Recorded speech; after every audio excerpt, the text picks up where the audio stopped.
Anthony Davis itrade sa Warriors kapalit ni Jimmy Butler. At Los Angeles Lakers, hindi pa tapos. May gagawin pang move bago ang trade deadline. Pero bago yan, ang Golden State Warriors nga ay patuloy na nauugnay sa mga superstar ng liga, kabilang sina Giannis Antetokounmpo at LeBron James. Ngayon naman ay panibagong bigating pangalan ang lumulutang, si Anthony Davis, na posibleng maging sentro ng isang blockbuster trade matapos ang ulat ni ESPN insider Tim McMahon ngayong linggo. Ayon sa report, bubuksan ng Dallas Mavericks ang trade market para kay Davis bago ang February deadline. Lumakas ang mga hula tungkol sa kanyang kinabukasan matapos tanggalin ng Dallas ang dating general manager na si Nico Harrison. Sa kasalukuyan, hirap ang Mavericks na may record na 5 wins at 12 losses at nasa labas ng playoff picture sa Western Conference. Dahilan para pag-isipan ng koponan na magbago ng direksyon. Isang malaking sagabal para sa Mavericks at sa mga posibleng interesado, kabilang ang Warriors, ay ang calf injury ni Davis. Hindi pa siya nakakapaglaro mula noong October 29 laban sa Indiana Pacers at umabot na sa 11 games ang kanyang absence sa laro ng Mavs. Hanggat hindi nakikita ng mga koponan na malusog at nasa porma muli ang 10-time All-Star, magdadalawang isip silang makipagpalitan para sa isang manlalarong may higit pa sa 2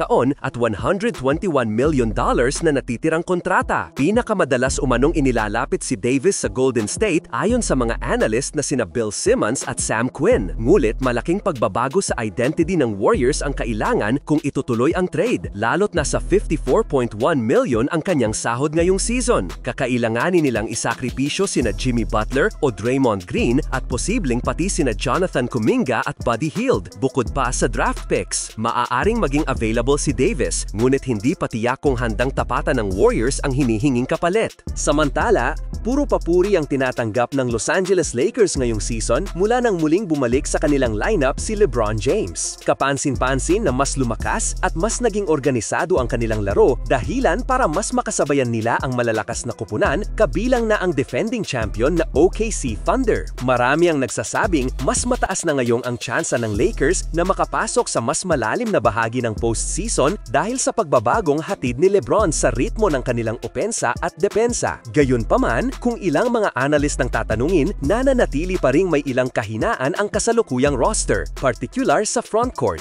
Kailangan pa raw ng Lakers ng isa pang backup center na mas physical kumpara kay DeAndre Ayton, lalo na kung makakalaban nila ang mga kupunang malalakas sa paint. Isa sa mga pangalan na lumulutang na yon ay si Daniel Gafford, na napapabalitang plano umanong i-trade ng Dallas Mavericks sa mga darating na buwan. Ayon sa ilang ulat, si Gafford ang isa sa mga paboritong ipamigay ni Mark Cuban bago sumapit ang trade deadline. Dahil dito, nagbubukas muli ang oportunidad para sa Lakers na kunin siya, lalo na't matagal nang nababangkit na gustong makabalik ni Gafford sa pakikipagtandem kay Luka Doncic noon, at ngayon ay posibleng bagong kabanata naman kasama ang Purple and Gold. Sa potential na trade sa pagitan ng Los Angeles at Dallas, maaaring ialok ng Lakers si Dalton Knecht kasama si Jared Vanderbilt bilang dagdag na asset. Interesado ang Mavericks sa mga batang manlalaro na maaaring i-partner kay Cooper Flagg bilang pundasyon ng kanilang futurang prangkisa. Kung matutuloy, inaasahang mas titibay ang frontcourt ng Lakers at mas magiging balansyado ang kanilang roster sa nalalabing bahagi ng season.